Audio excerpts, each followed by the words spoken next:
something that I have a lot of respect for, and I'd love to. Well, I'm looking forward to having this conversation today and getting the kind of the story behind what's going on, and talking a bit more generally about why it is you're doing what you're doing. So, welcome, man. Yeah, thanks for having me on your show, man. Whatever I got to do to get this message out and to start helping to shift this narrative, I'm on board for 100%. Awesome. Well, look, man, I know some people, especially people in Canada, are going to be familiar with your story.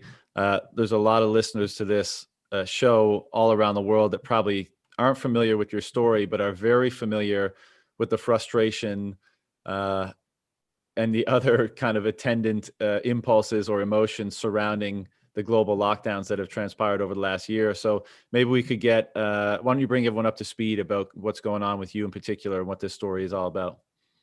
Yeah, for sure.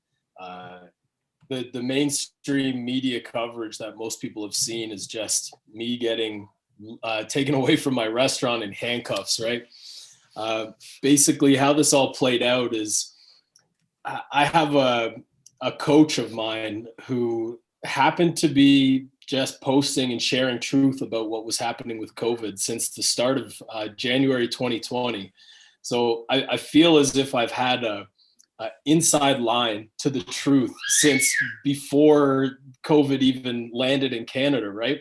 I remember having conversations back in February with my wife's family, and they're talking, "Oh, this virus, it's coming, it's super deadly. People are just dropping like flies." And right from the beginning, I kind of had my senses perked, like something funny's going on here. This doesn't sound right, and that was really helpful for me as it all unfolded. So we got locked down in March here in Canada, and I complied for that first wave of the lockdowns, right? Shut down the restaurant. We launched a delivery model. It was going pretty good. And then as soon as that initial surge of traffic dropped off with our new program that we were launching, like this was, everybody had lots of money. We just started this 2 weeks of lockdown. So everybody's like, "Oh, this is kind of cool. It's exciting. We'll get some delivery from this place." So my business was good for a bit. And then it just tanked. Like we're down 50%. We can't have people eating in our restaurants. I put down a deposit, $40,000 to open my third location, which was going to be my flagship store. Huge 50-car parking lot, 7,000 square foot building. It was going to be just fucking epic, to be honest. It was like the culmination of 8 years of work in this industry. And it's like 2 days later, they locked us down. So my sales tank, I'm down now 50%. I go from having 60 employees down to like having 30. And that number has now gone down to like, we have like 8. But yeah, I'll let you know a little more about how that played out. So I decided in the summertime, like if they lock us down for the second wave of the flu, I'm just going to open up my restaurant and protest. So we got to that point in November. So it was at the end of November, I opened my restaurant, my new one in Etobicoke, against the provincial orders. And the first day, like a protest group showed up. So it was quite a scene. There was hundreds of people outside. We sold out of food very quickly. We didn't have enough to feed everybody. Second day, we got charged under the Reopening Ontario Act, which is our local emergency order. And my whole intention was to go and fight this in the courts, right? But I told all these people I wouldn't back down. So the third day of protests, the most amount of people showed up, and also the most amount of police. At one point, there was 75 police surrounding my whole building, and I actually have on our new merch, I've got this photo of 6 mounted units outside the door of my restaurant, and all the way around the whole building, just cops everywhere in like full blackout gear. It was insane. I couldn't believe it. Like, what country are we living in? They had changed the locks on my building the night before. Our public health official, Eileen Davila, she runs the health unit for our city. She invoked the Trespass to Property Act on my building, which was like completely unlawful. She can't do that. Only I can do it as the occupier of the building, or if I'm not paying rent, my landlord could. So the police followed these instructions. They sent, over the course of that day, there was 253 cops like blocking traffic at both ends of the street. They wouldn't let anybody on the road. So people were like parking on side streets and walking into the protest. they changed the locks on my doors. So I went in through a back unit, and then I had some help. We cut a hole in the drywall into my unit. We kicked it in and put on a bit of a show. Then had to boot the door of my building open because they had screwed that shut too. Some cops came in, they arrested me, they hauled me off, held me for 30 hours at the local division, and let me out at the end of the next day. And I'm now charged criminally with mischief and obstructing a police officer. And it's wild because this is for trespassing on my own property that I'm the occupier of. So the abuse of authority that is just absolutely insane what's happening in Toronto, and these charges still haven't been dropped. So they're going to have to go to trial. It's been quite an experience, man. And so before I step back into the umbrella of the significance of this whole thing, can you bring us up to speed? Like, what, I know there's a trial or there's legal action being taken. What specifically action are you taking against, whether it be the police or the government, or what's going on in that domain? Yeah, for sure. So I'll give you a little bit of backstory because it's important to know where we've entered our constitutional challenge. So I said that this public health official invoked the Trespass of Property Act and claimed to be the occupier of my building. That was to give him the authority to arrest me for going on site. That was unlawful. What they should have done, and they did do eventually, but it took a couple days, is to get a provincial judge to place a restraining order using Section 9 of this Reopening Ontario Act. That gives them the authority to remove me from the property if I'm operating illegally. So a few days after I was let out of jail, they went through this proper channel. They got the provincial order from a judge to close my building. Now, it's good and bad. It stops me from engaging in civil disobedience again and keeping my restaurant open, because trust me, if I could, I would. But the positive is it gives me an in into the court system. So somebody started a GoFundMe and it raised $335,000, and I'm committed to using that all for my legal expenses. So I've hired a legal team. We got some great people, 3 PhDs, public health officials as experts who are all going to testify on this thing. They're going to testify to that there's no pandemic and that the whole thing's a big scam. This challenge is being entered in response to this interim court order that has been filed against me by the province. So there's been a number of other statements of claim and challenges filed in Ontario, but they're all being pushed aside and kicked down the road into the future. Whereas they can't do that with mine because I already have an in, because it's in response to a provincial order against me. So we filed this constitutional challenge. Like I said, a bunch of PhDs on it. They're all going to start attacking once it gets into trial, they're going to attack all the evidence that's holding together this pandemic narrative. Well, that's obviously big stuff, right? So there's so many angles I want to take here, but let's just start with, that's a very interesting, I assume that's going to be a trial. I don't know to what degree people will be able to observe that, but I assume it's going to have global relevance, because I wish I could say I'm shocked, and I'm definitely disappointed, but it's amazing just the degree of acquiescence that has transpired around the world over the last 12 months in the face of the narrative that's been propagated. And look, I'm not in a position to say what's true or what's not true, what's accurate, what's inaccurate, but I am in a position to say that seems, well, two things. One, there's many things that seem suspicious. There's many practices, whether they be regarding recording, whether they be regarding reporting, et cetera, that I'm highly suspicious of. And I'm even more suspicious because questioning those things has been cast aside, derided. You're not allowed to ask those questions. And that always piques my suspicions, as it should everybody. And then it's the level, the level of acquiescence that everyone has engaged in to allow this to happen. And it's, I feel like we're living in a crazy world where everyone is okay with the tremendous asymmetry of power between people and the government, which has been exacerbated tremendously as a result of this quote unquote pandemic. And certainly on the back of it, and so little consideration for all the extreme harm being done by that imbalance of power and by these protocols that have been imposed on people. And look, again, like I watched a lot of the news coverage of what happened at your restaurant when the police showed up, and of course the media was tremendously biased against you. No surprises there. But they interviewed people, that were basically saying like, how dare he? There's lives at stake. I can't believe he would do this.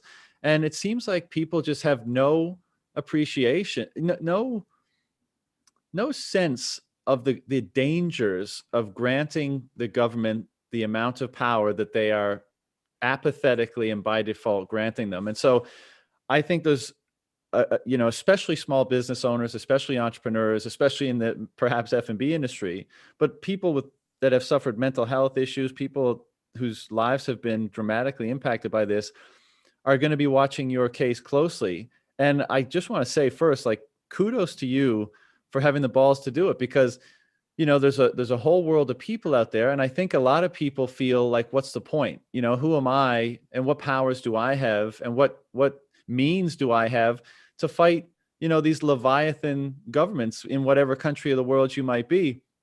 And heroes wear many capes, I guess is the poetic way to put it. And here you are, a barbecue restaurant operator who just said, enough is enough. This is too much, and we should push back. So there's a question in here somewhere, but I guess why did you decide that the best avenue of making your legal case for, I guess, let's say, the injustice of the approach that governments have taken, i.e. the lockdowns, why did you decide that the best approach to that was discrediting the pandemic or the narrative surrounding the pandemic itself? And just one last piece on that, rather than, let's say, just specifically the science on which lockdowns might be predicated, because, as I think we both know, it's very tenuous at best and absent at worst. And so why attack the whole thing rather than, the more specific thing that's being imposed on people? Do you know what I mean? Yeah, I do know what you mean, and I think that's a good question. I don't know, man. I'm kind of brash. I'm not really tied to these worldly things. Like, 7 or 8 years ago when I started this, I had $500. I took $500, turned it into a food truck. I scaled that up to the point where in 2019 we did like $3.5 million in sales, 60 employees. I would have had $8 million in sales this year. It's like I can make stuff happen, and it doesn't really mean anything to me, man. It's more about just going after art. And I saw my big inspiration, like you said that I had some balls to do this. I was watching this guy Ian Smith in New Jersey. I don't know if you followed his story, but he had a gym. He never shut. Like, the guy was an absolute champion. He might have done like the first 2 weeks, but he opened his doors after, and they changed his locks, and he took the doors off the hinges, and then they boarded up his doors, and then he came in with his business partner and he kicked the doors down. I was like, let's go. Like, this is just so epic. I just loved how he was absolutely ruthless, just fighting for his business, fighting for his rights. And that really inspired me. And as I've been learning more about this, people are all bickering about different things with this pandemic. It's like all these different smoke screens that they put for us. So at the bottom of the staircase to truth here, we have like, there is a pandemic, right? And then it's like, well, the testing and the positive cases, and do mask work, and does social distancing work, and what's the effect that it's having on small business? And everybody's arguing like up here, right? Like, oh, you're an anti-masker, you're an anti-vaxxer, and all these different talking points. But I'm looking down here at the bottom, right? Is there a pandemic? And in my mind, I'm like, okay, if there's a pandemic, there's got to be more people dying than usual, right? But there's not really. And then it's like, so there should be more people in the ICUs than usual. Well, not really. It's actually a lot less than usual because the hospitals are like totally shut down. And then really, if there's a pandemic, the virus has been isolated, and we can determine it's a unique thing, right? It meets Koch's postulates. It hasn't been isolated anywhere in the world. So why am I going to pick off little things up at the top? Like, oh, I'm being treated unfairly. And I hear business owners saying this all the time. Like, oh, I don't get to be open, but Costco does. Like, they should close down the Costco. It's like, no, shut up. We need to expose this whole thing for what it really is. It's a huge scam. It's a big power play that's happening. And I know there's some little metrics, like in some places more people died and they were murdered by ventilators. And you can kind of pick here and here and here to try to find a way to keep this pandemic narrative together. But we gotta look at the big picture of the whole thing.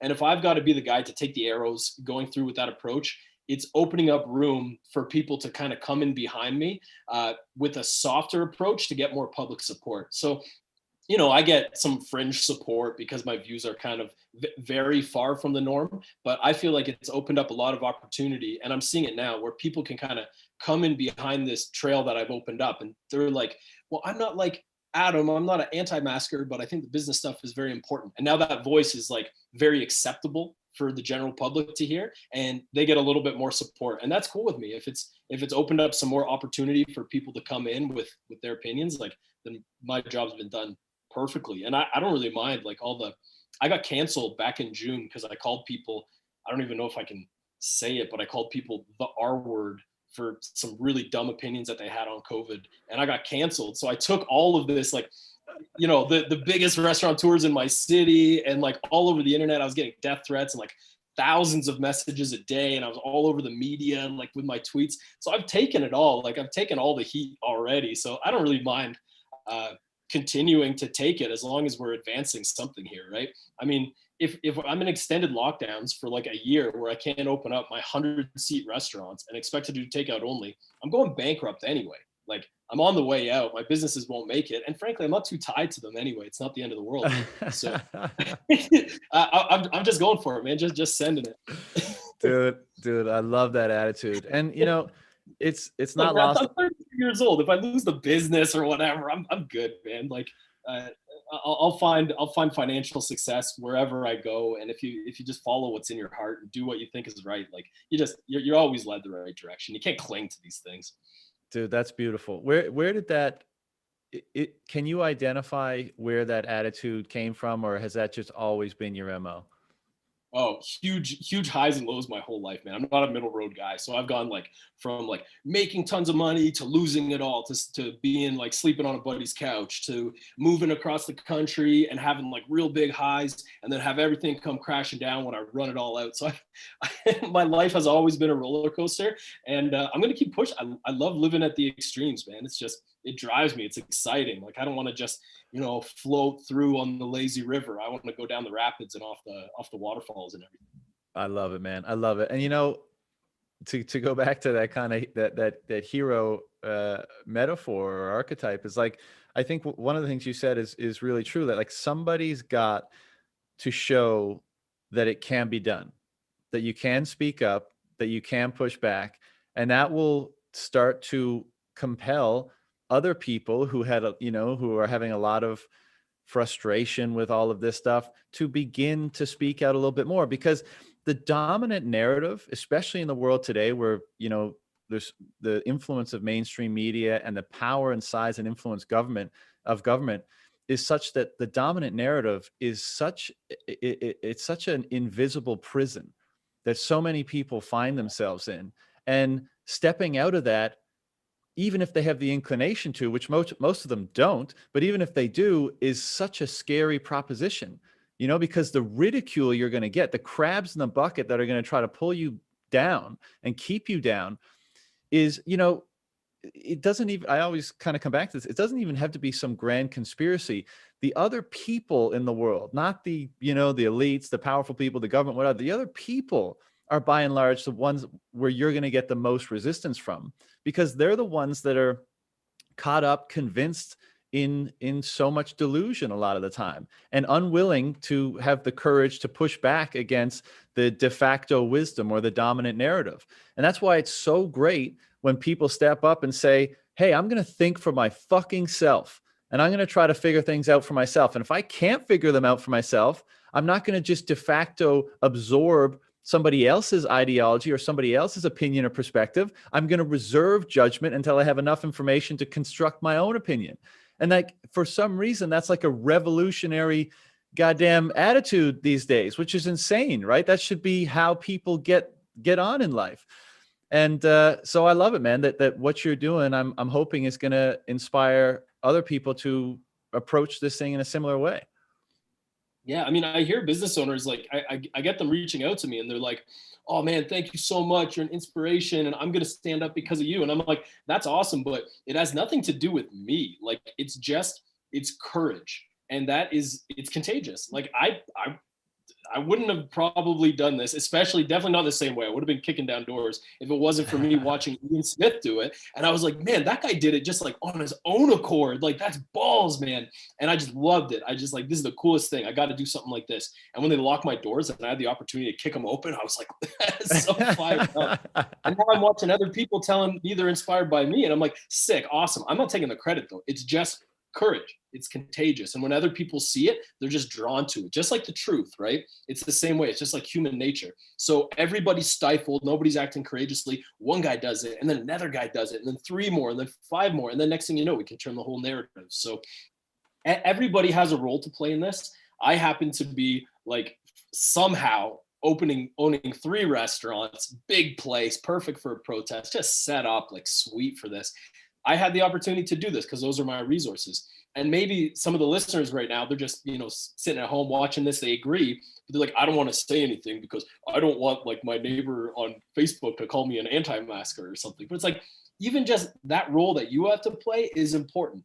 Everybody, whatever their situation is, if they can step out and act in courage, no matter whether you're kicking down a door of a restaurant or staging a protest with 10,000 people, or just having a conversation with your family around the dinner table, or inviting some friends over to your house in your backyard, and just being like, okay, we're safe. We can do this. We can engage in civil disobedience. Anything helps. As long as you're stepping into your own truth and your own power, you can help shift this thing too. And you don't have to be the biggest guy, and it doesn't matter if you're small. It's like anything helps. It's in acting out your truth and not being in fear. I'd hypothesize, maybe going a little down the rabbit hole for some people, that this whole thing is keeping people in a suppressed state. So for the majority of people, they're in a suppressed state of fear because they're afraid of some virus. They think they're going to go outside, or like they see me without a mask on in the grocery store and they're like, like the droplets, the aerosols. So you're walking around terrified, and you're easily manipulated when you're in these lowered states, right? Down low. Fear, anxiety, worry, all the traumas. You're like, I don't want to get COVID and die. And maybe you're not scared of that, but you're scared of the judgment from your peers, or like your aunt on Facebook or whatever, who's going to talk about you if you speak your truth. So in both those situations, you're afraid, and you need to elevate above that, get into your own truth, and then project that out into the world. And it just defeats everything else. It defeats the worst slings and arrows of everybody coming at you, because when you operate in your own truth, man, you're like infallible in that position. So I highly recommend it. Man, I couldn't agree more. I love that philosophy. And you're so right. I mean, most people are just afraid of the social ridicule, the social condemnation of speaking out against the grain, against the dominant narrative, of being called names, and I guess that speaks to the lack of conviction that they actually have in their own truth, their own ability to, discern, to construct their own perspective predicated on truth. And as a result, they're victim to the whims and the potentially nasty words of everybody else. And that's a real shame. But it's definitely something that does not exist in the Bitcoin community, which is why, I love this space, and, why part of the reason I wanted to talk to you today to kind of rope you into it all, or at least, give everyone some exposure to you and you to them, because, it's a, by and large, a group of free thinking individuals that don't accept dominant narratives, don't accept, the pressure, the social pressures from other people, and decide to make up their own minds, try to see the reality of the world clearly, and then chart their own course predicated on their own interests and their own truth and their own principles and their own values. And, one of the things that is so, I think one of the things that leads us into a situation like this is that today people seem to have dismissed the value of values and of certain absolute principles. And so this kind of goes back to the question I was asking you about why Are you attacking it from the validity of, let's say, the pandemic narrative versus the, let's say, power and reach of the government narrative, right? So let's use a simple example at first to illustrate this. Free speech, right? You're supposed to be able to say whatever you want, as long as it's not fire in a crowded room, or doesn't cause panic that can lead to people being physically harmed. But we seem to, as a society, be continuing to encroach and dissolve a lot of the principles that were meant to keep everything together. We're meant to allow the individual to have its utmost expression within the confines of a collective society. And we seem to be continuing to chew away at all of that until the point now where the government, through the public health officials, can just come in and say, you can't earn a living. You have to shut down your business. You're not allowed out of your fucking house in some cases, right? So, that's insane. But why not make the case that the government overreach is the problem here? Who cares what the cause is, whether it's a pandemic or it's a terror threat or whatever? Why not go that route? Well, I mean, I kind of discuss all of this. I talk about government overreach. I've been very vocal on our social media channels, but I just hit everything, man. I'm just living, trying to live out my truth in the best way that I can.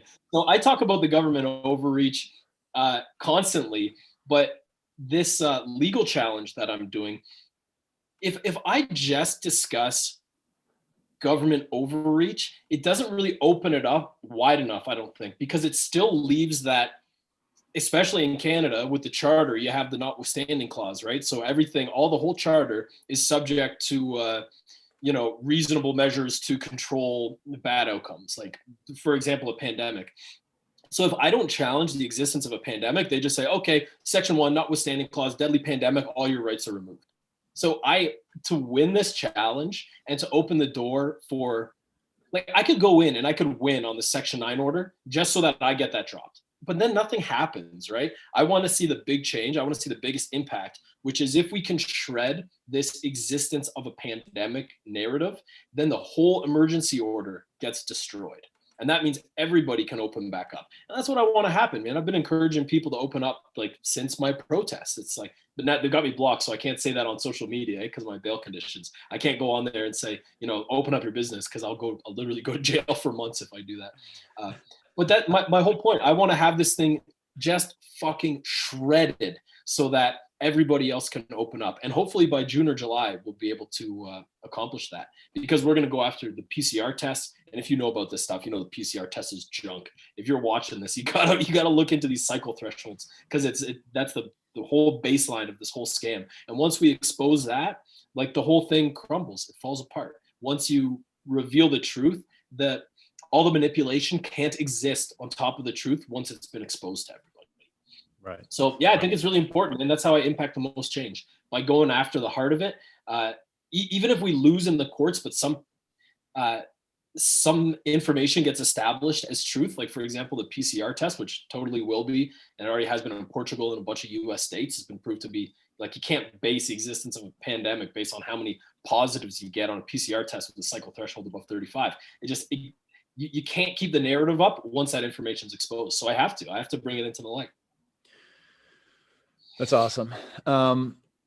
Who do you already have the team together to actually make this case? Because, as you said, there's the PCR test component, there's the how this has been recorded in public health records, CDC, et cetera, all over the world, the conflation of people dying with the quote unquote virus versus people that die who have the virus, the total mortality rate for each country versus previous years. Like, there's all these data points that, again, start to paint a different picture. Who are, I don't want specific names, but, like, do you have a crack team in place to look at each one of these and they're credible and they know their shit and they're willing to be a part of this? My legal team doesn't want me to go into detail on this because it'll tip the hand to the prosecutors. But Right. what they told me I can say is, yeah, we got experts, man. We got experts. All this stuff. We got 8 evidentiary planks of evidence, right? We're talking about about 2 or 3 of them now. I'm gonna go too much more. Sure. The Crown prosecutor, man, he looks at everything that I do, all the podcasts, the lives. Hey, man, how are you? I hope you're having a great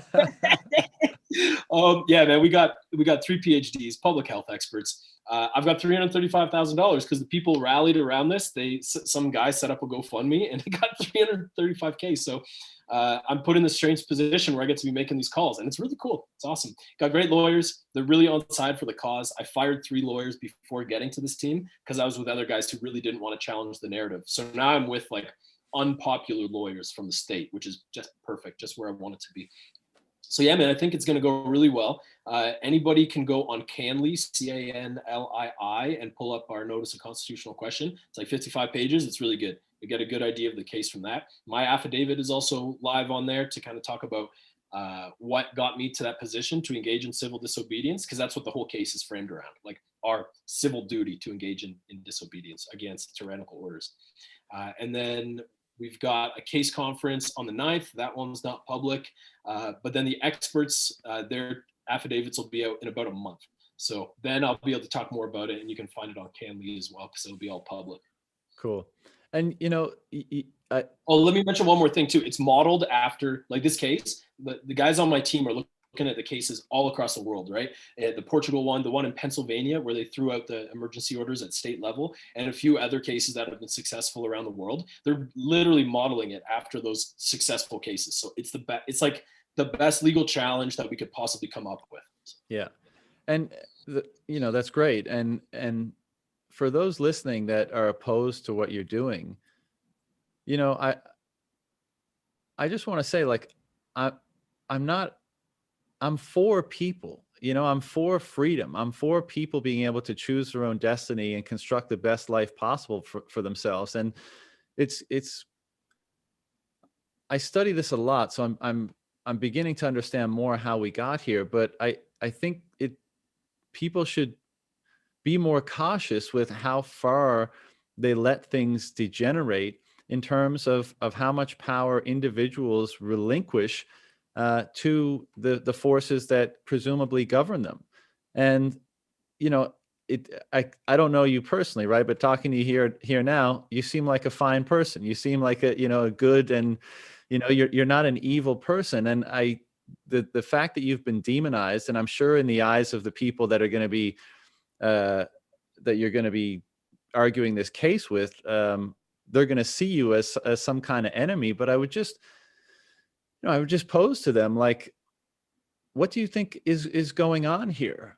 This is someone who's, even from their perspective, you're using the legal system that we have that's meant to determine what the role of government should be, what the power of government should be, and how people are supposed to interact with that to mediate and discover the proper balance between the two. And there are several examples throughout history in pretty much every country where the powers have been abused and they've gone too far, and they either have to be reined in, and through formal channels, or they become self-destructive. And there's many cases even in the 20th century where that's the case. And the quote, evil prevails when good men fail to act, is, I think, apt here, and it comes to mind. So I don't consider myself an enemy of the government, or it's all just people, right? But I think it's people that are not being cautious or conscious enough of the dangers of having such an asymmetry of power and so much centralized control, where certain people's perspectives or opinions or fears or emotions have broad application toward everybody else in that jurisdiction. I'm generally of the mind that people should be able to make decisions for themselves if they don't harm other people.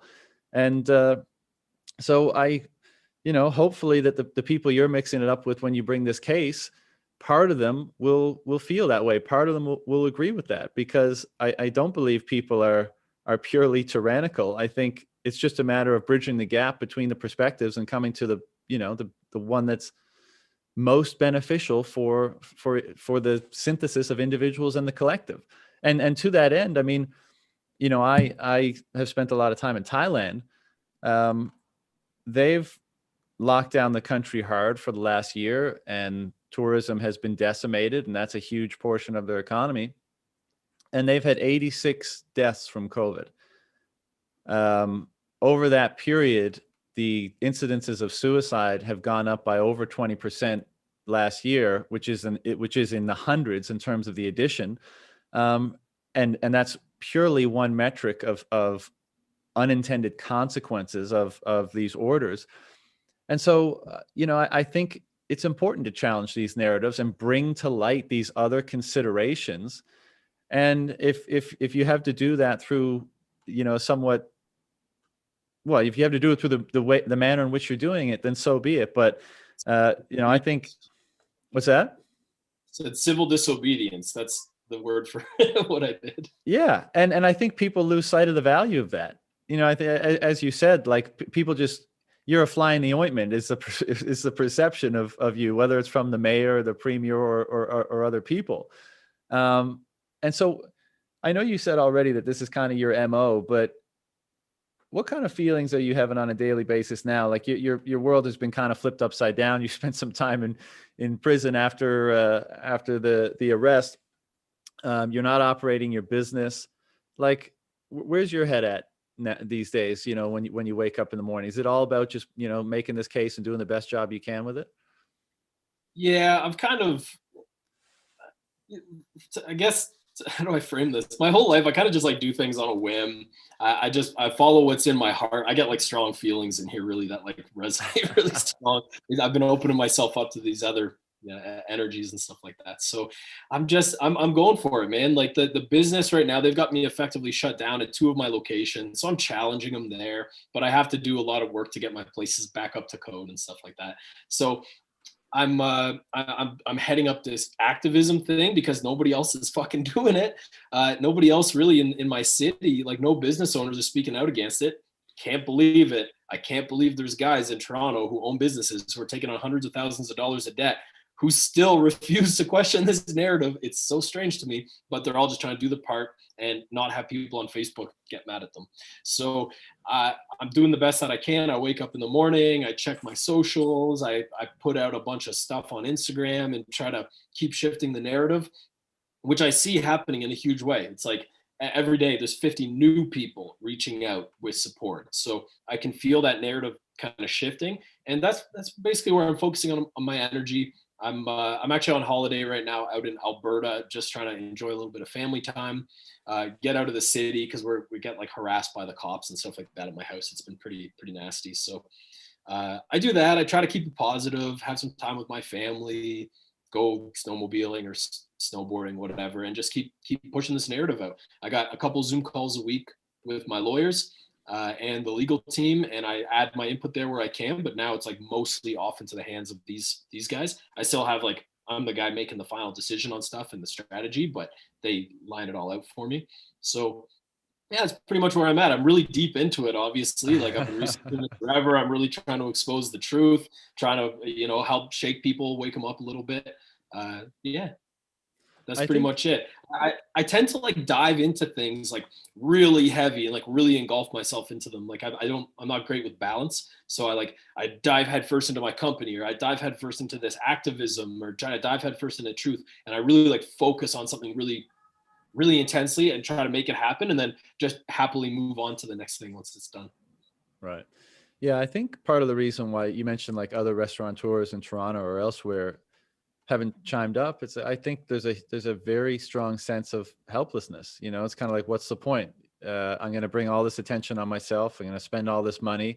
I'll probably be bled dry in the process, and I'm probably not going to be able to change anything. So what's the point? And again, back to what we were saying earlier, I think that already, if you don't though, like if you don't say it, you're dead anyway. Like, can't you see, like, this isn't going to end. It's not going to end until we end it. The government's not going to be like, okay, pandemic over, you know, take off the mask. It's never going to happen, man. We're just going to keep on down this road until people get into their own truth, you know, stand in their own power and do something. Like that's how we end this. That's how we move forward. Yeah. No, I think you're right. And I think, I think a study of history is always beneficial for constructing, the right perspective on things. But as you say, like, I think these people kind of hope that, like, oh, things will snap back soon, or they'll change, or they'll be unwound, or what have you. And I love to look at historical periods prior to really bad things happening, right? So Germany in the early 30s and in the 30s, like, what was the sentiment?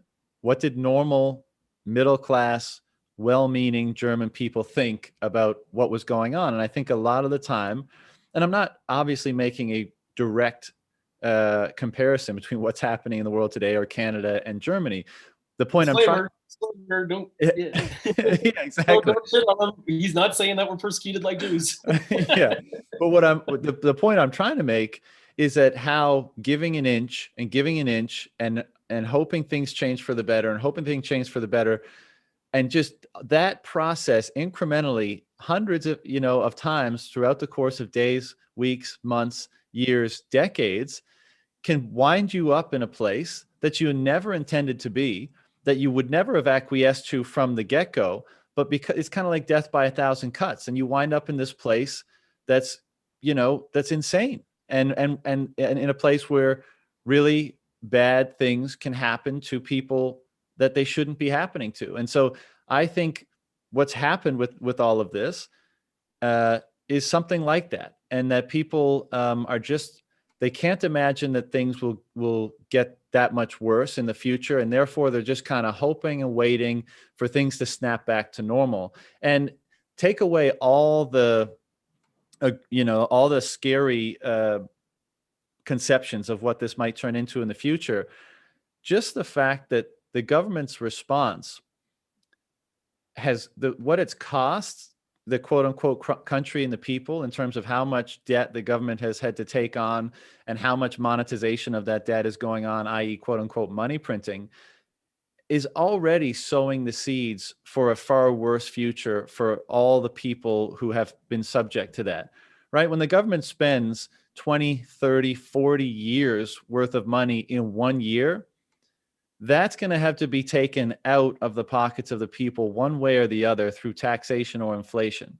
And that kind of parameter, that sets the parameters for a less prosperous future. And of course, all the attendant social consequences of those economic realities.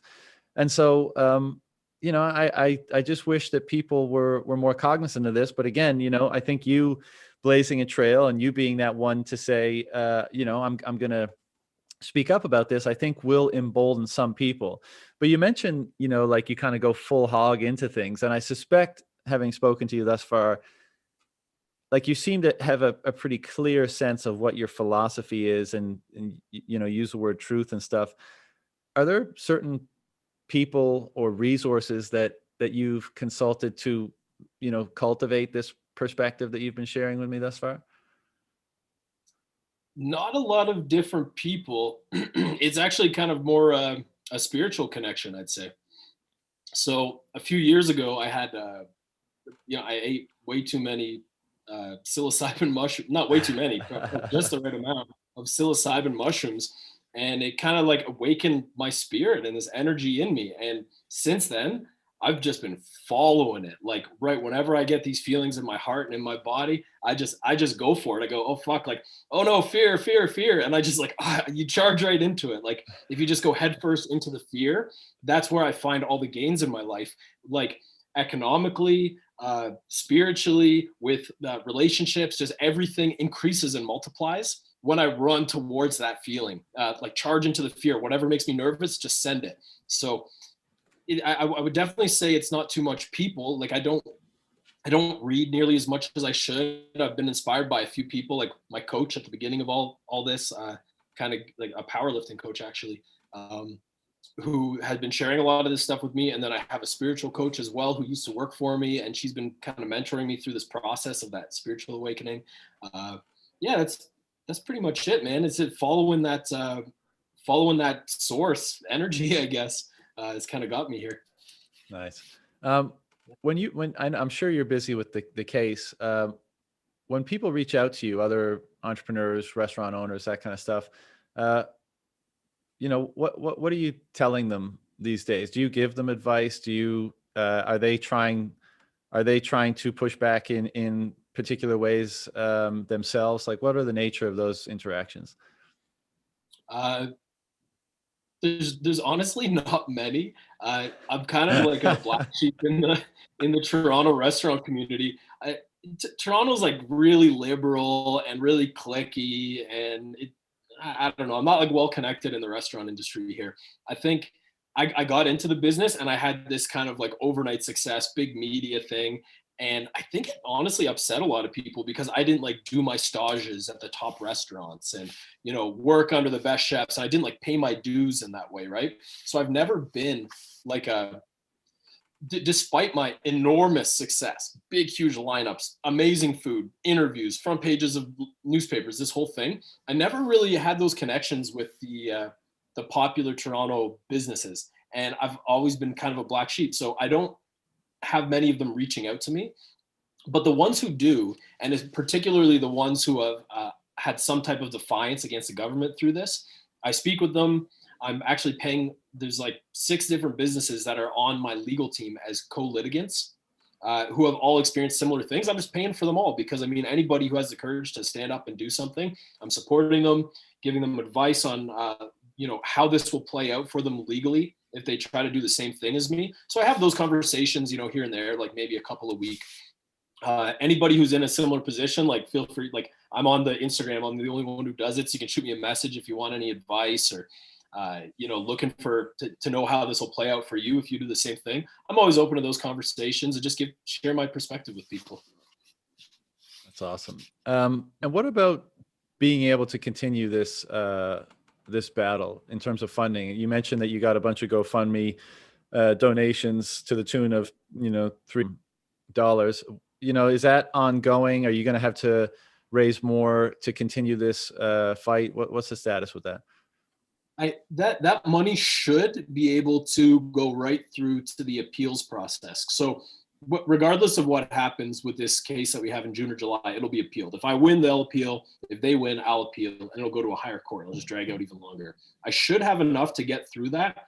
And I try to act honorably. Like, I'm not going to sit here and say, hey, donate more, give me more and more and more. It's like, I'm good on that. But I hope, and I know it will happen, that if I get to the point where we need more money for the legal battle, just as everybody entrusted me back in November when they raised the money for me, I hope they'll continue to entrust me to take this battle, and they'll donate more. So if I need it, I'll put out the call. If I don't need it, I won't. Now, I'm also considering doing another legal challenge in another province. So if anybody has a business that, maybe someone who's on the verge of bankruptcy, someone who wants to engage in civil disobedience, like, let's do it. Let's make a show of it. And then we'll get that international attention and we can raise a bunch more money and do another challenge in another province. If anybody wants to do that, I'll fly over to you and let's fucking get her done. Because we can do the same thing. Just all I need is, I don't know, somebody to like sell me your business for nothing because you're about to go bankrupt, and I'll do it in another province. Or if you want to do it and lead the charge, we'll get all the protesters there and we'll make a big scene so that we can fundraise again like that. Because once it gets I'm pretty sure that's why I got so much money, is because I took it all the way, right? Like, kicked down the door and got dragged out in handcuffs. I had a cop telling me, if you come back in here, I'm arresting you. And I went, I have to, like, this is how this ends today. So by doing that, by putting it all out there, you get the attention, and then you get the fundraising afterwards, because people love to see it. They love to see someone take it all the way, So I don't know. Did I get off track there with the question? I think no, that's perfect. That's perfect. I guess the only last question about the funding is, like, do you have any sense of how much this might ultimately cost? Yeah, so my legal team gave me an invoice. They said it's gonna be 60 to 80K for them to take this all the way through to the end of this initial constitutional challenge, right? And then our legal experts, we have a $40,000 budget for that. So it's going to be somewhere between $100 and $140,000 for the first one. And then if we go through to an appeal, you got to do the whole thing again. So it might be like another 100K. And if there's anything left over at the end of that, we'll start up a challenge in another province and just do a little bit more fundraising. But we'll hit this one first. So I should be able to do everything that I need to do with the 335K because I have a solid legal team. They're not in it for the money. They just want to win. They're not trying to, like the first couple guys are like, keep crowdfunding, keep funding, keep funding. You're going to need more. Because they weren't for the cause. They're just for money, like most of the lawyers. So, yeah. How do you think you get people, you personally, the media stuff you do, the legal case, I guess, to a little bit of a lesser degree, but how do you get people to not see you as like some sort of conspiracy theory, don't care about other people monster? And I'm obviously not saying that's how you come off, but I know how this is constructed in the mainstream dynamic today. It's like anyone who goes against the main narrative is some kind of heartless monster. And so how do you show people that that's not the case at all, and that you're fighting for very important principles here? Well, that's the narrative that's carefully constructed by the establishment media.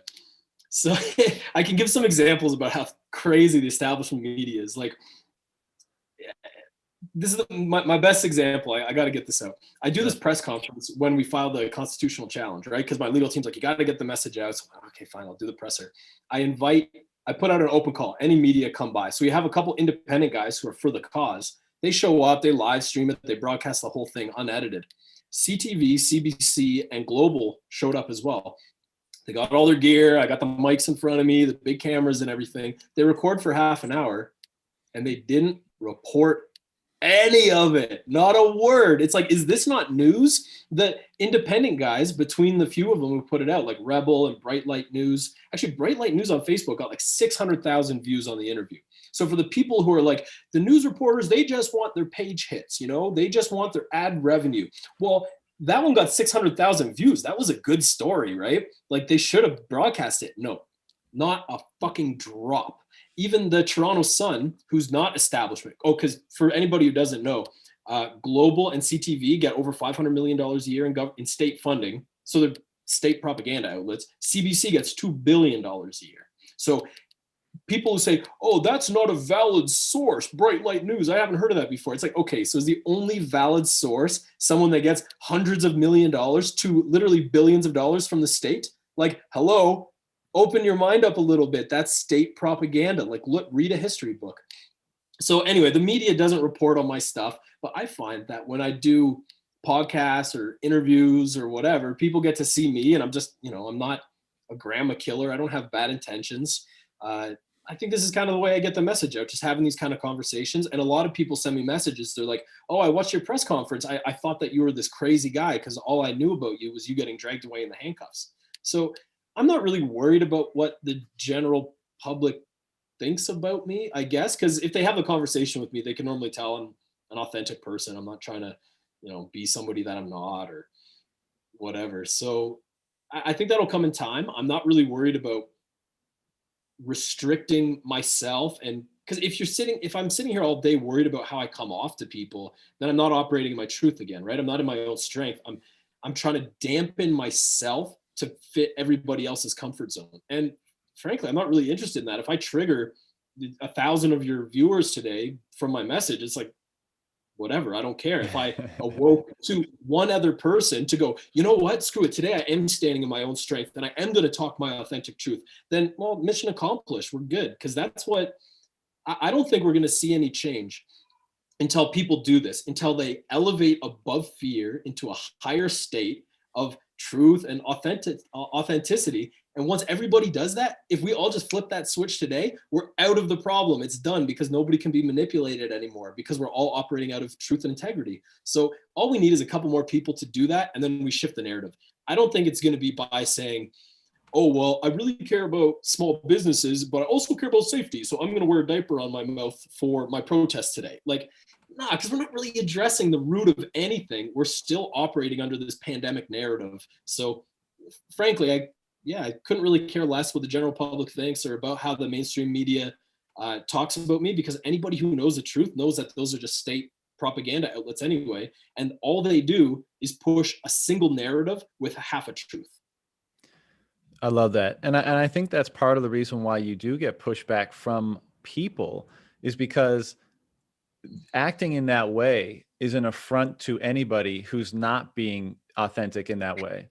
Right. Nailed And it. so that triggers that, a part of themselves to want to make you conform to the ways in which they've forced themselves to conform out of, as you say, fear of being their genuine, authentic self, acting with full integrity. I mean, I think a lot of people don't even know what that is anymore because they've shunned it for so long. And look, like when I was younger, 15 years ago, I went down the various conspiracy rabbit holes, and like everything ends up being a conspiracy. And then as I went out in the world and I interacted with people, and I worked and I traveled, I came far more to the realization that it's, again, maybe conspiracies exist throughout the world, but I think it's far more incompetence than malice, generally speaking.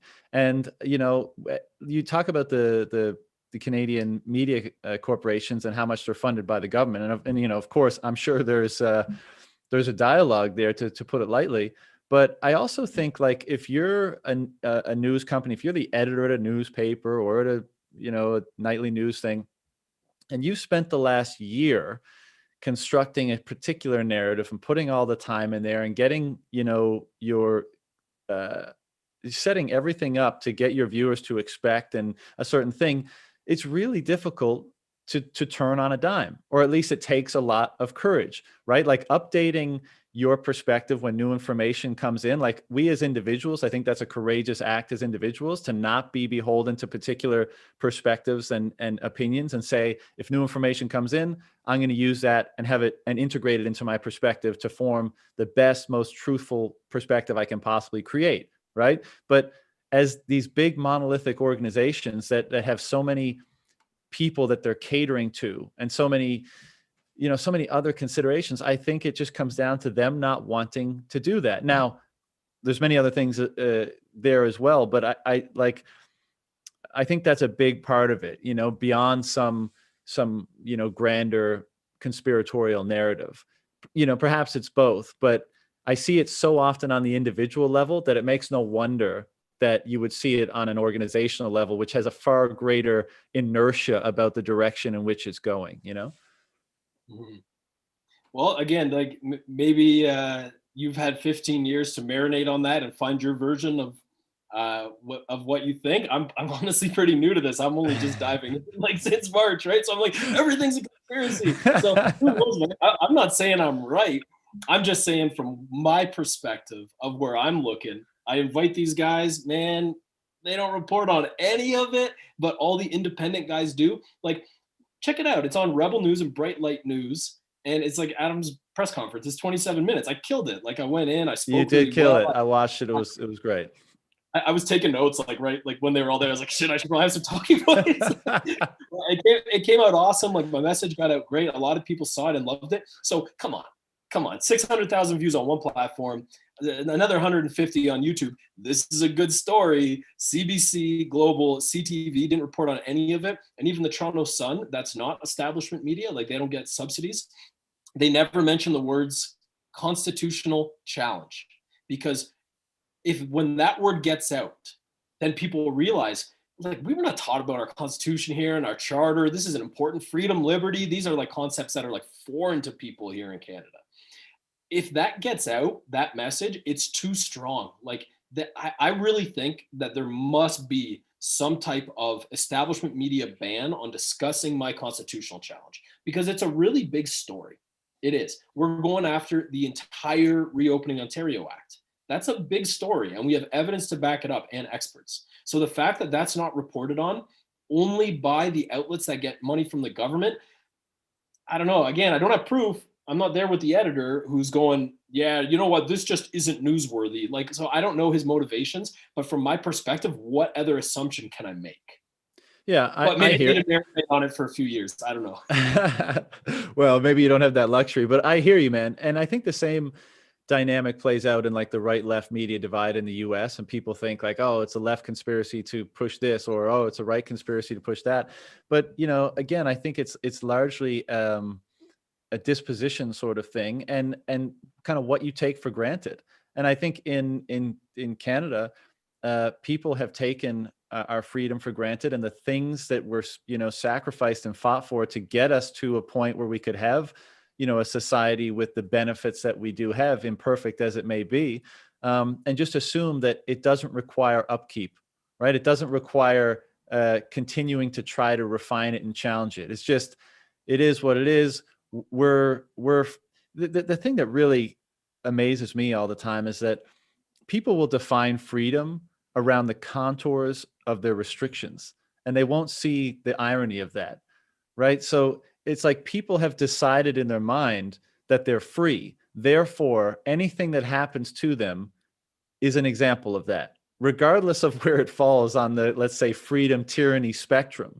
And it's almost like a self delusion that you just think, well, I am free, so therefore lockdowns cannot be an infringement on my freedom because I'm a free person. I live in a free country. So I need to find another rationalization for them that fits that conception, in a way that's amenable to me or that works in my framework. And it's like that cognitive dissonance, in that I don't want to admit that I live in a world where I am controlled by some external force. So I assume that my baseline living condition is freedom, and then I judge the whole thing from that position. You're right. That's an interesting philosophy. Yeah, and you end up rationalizing anything that might challenge your conception of your freedom and integrating it into your idea of your very freedom, which I think is a very dangerous thing to do. And I think there's a lot of examples throughout history where that has gone seriously awry, and people need to be a little more aware and cognizant of the pitfalls in that. Adam, you've been awesome with your time. I know I'm sure you got full days these days. Is there anything else you wanted to cover, discuss before we sign off or direct people to, or anything like that? Well, I guess we're like selling these hoodies. If you want to buy a hoodie, we have like some shirts and stuff. It's adamsonbbq.myshopify.com. We're doing an update on them soon. So we got like some hats and whatever. If you're in Toronto, you can buy some barbecue. We deliver all over the GTA, pretty much free home delivery if you order a couple days in advance. There's no segue in a Bitcoin here. Like, I thought we were on a Bitcoin podcast. Well, I mean, what do you want to know? What do you want to talk about? Are you a Bitcoiner? Back in 2018 when it started, or no, 2017, I actually bought a couple Bitcoin. I thought, oh, this is really interesting. And I thought this was kind of funny. I put for my Christmas bonuses for my staff, I said, instead of giving you money, I'm going to give you $500 of Bitcoin. And man, they all looked at me like I was a maniac. Like they thought I was insane. Like, just give me the money, dude. So I thought that was kind of funny because at that point I had like 28 staff maybe. And I think one of them I said, all you got to do, set up a wallet, give me your Bitcoin address, and I'll transfer you $500 of Bitcoin.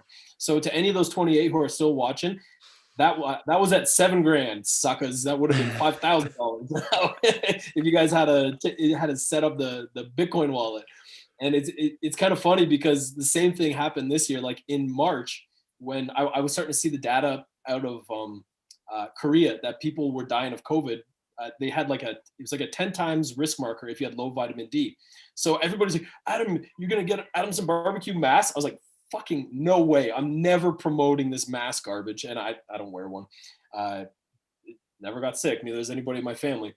And I got everybody vitamin D. Like, I bought tons of vitamin D and I gave them out to all my staff. And same thing, they're looking at me like I'm a maniac. Vitamin D, this guy's an idiot. You really need masks. So I thought that was kind of funny. When you're on the start of something, people look at you like you're nuts.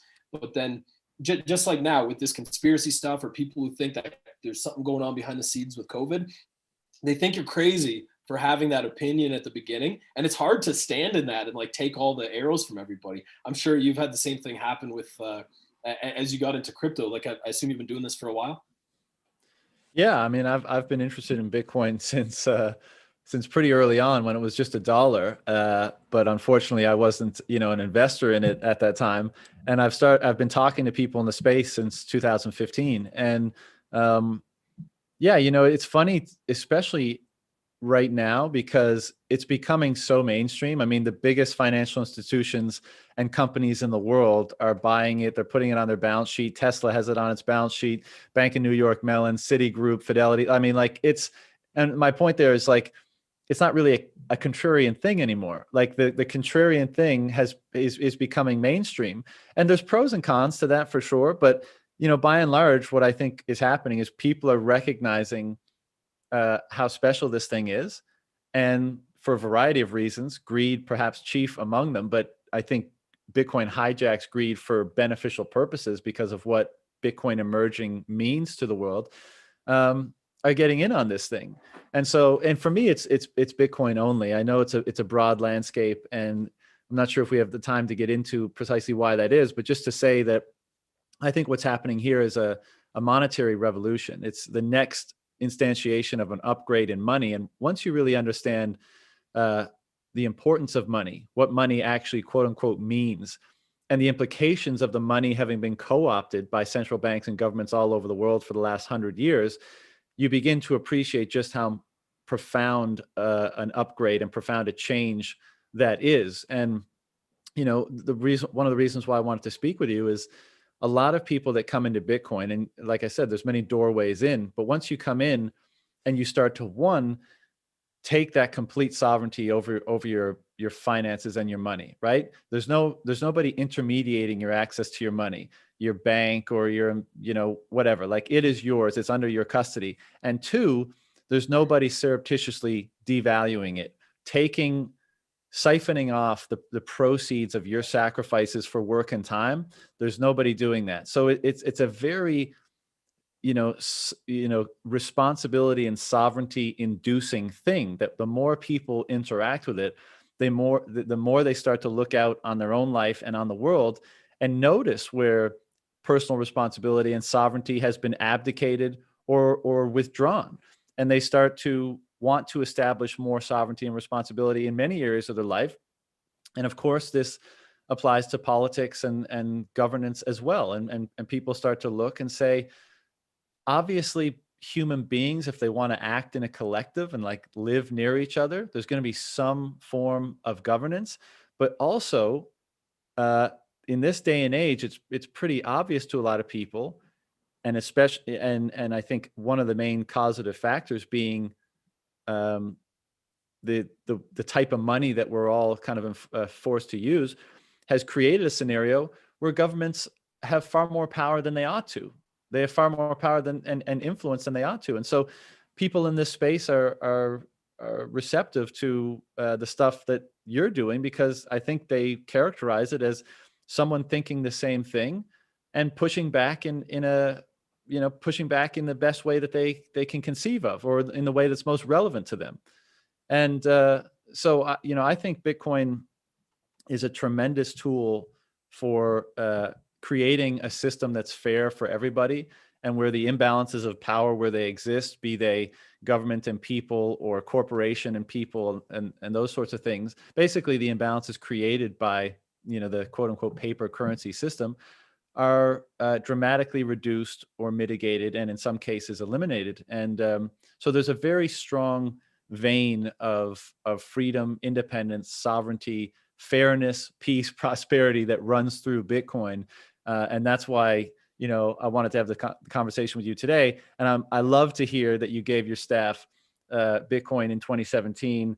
I think anybody for whom these topics are important to them or interesting to them, as well as many others of just improving your life. I mean, you mentioned that, you had some psilocybin mushrooms, and that changed your perspective, and that influenced, who you are in perhaps a profound way. And that's not an uncommon story, and that's becoming non-countercultural again. I mean, the emergence of the responsible use of psychedelics is being studied at Johns Hopkins and New York University and all these places, and it's going to emerge as a therapy, and that's great for both sick people, quote unquote sick people, and healthy people. But another really interesting aspect of this, which I won't delve too much into, but Bitcoin it seems to have an effect on people in a profound way as well, beyond their financial security.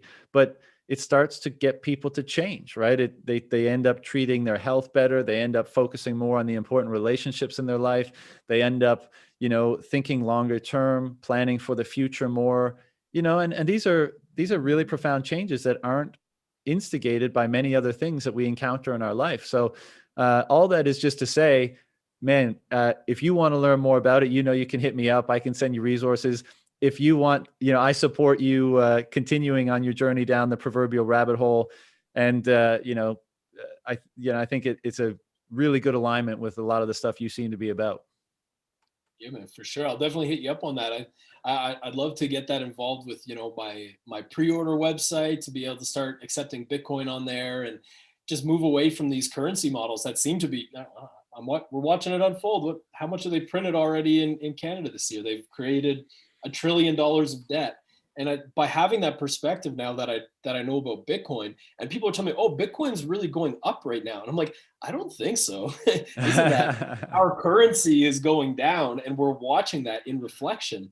So people, what you said about people expanding their mindset through Bitcoin, I get that now, because I thought currency was just like dollar, but it's not. It's just a store of wealth, and moving it around through all these different things. It's not just currency in the sense that we've been taught about. So yeah, my understanding of this is very, very limited, but I'll definitely hit you up for some more, because I panic sold on the way up some of my Bitcoin a couple months ago, like stupid. But yeah, I'll reach out to you, man, to get a further perspective on that, because I think it's really important. I'll definitely integrate it with my business too.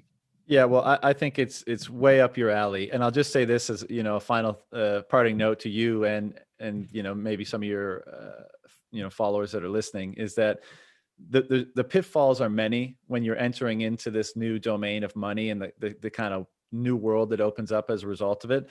So there's a couple principles that exist to help guide you along your way to avoid some of them. And that is, buy regularly. So just take a portion of your savings and put it into Bitcoin. Think for the long term, 15, 20 plus years. Never sell ever. Doesn't matter if the price tanks, doesn't matter if it goes to the moon. Just, have that super long-term mindset about it, and take custody of it, secure it, make sure you are the one in control of it.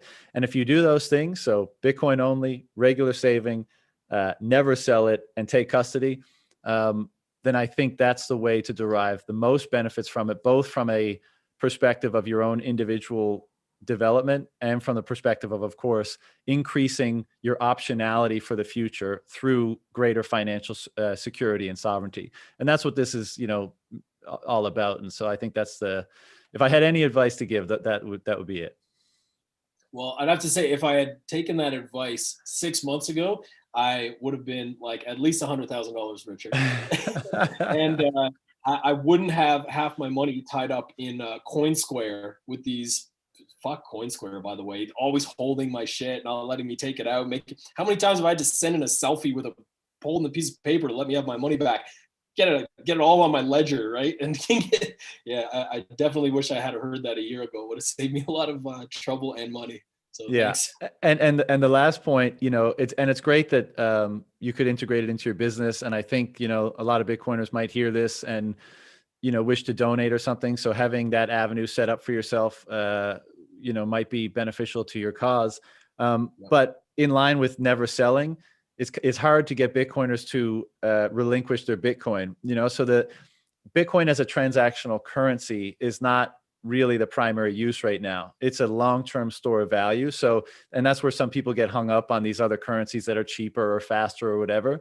So by all means, establish an avenue for people that want to maybe contribute to their cause or interact with your business to do so. But just, make note that this is a very precious thing to most people that understand it. And there has to be an extremely strong motivation to relinquish it.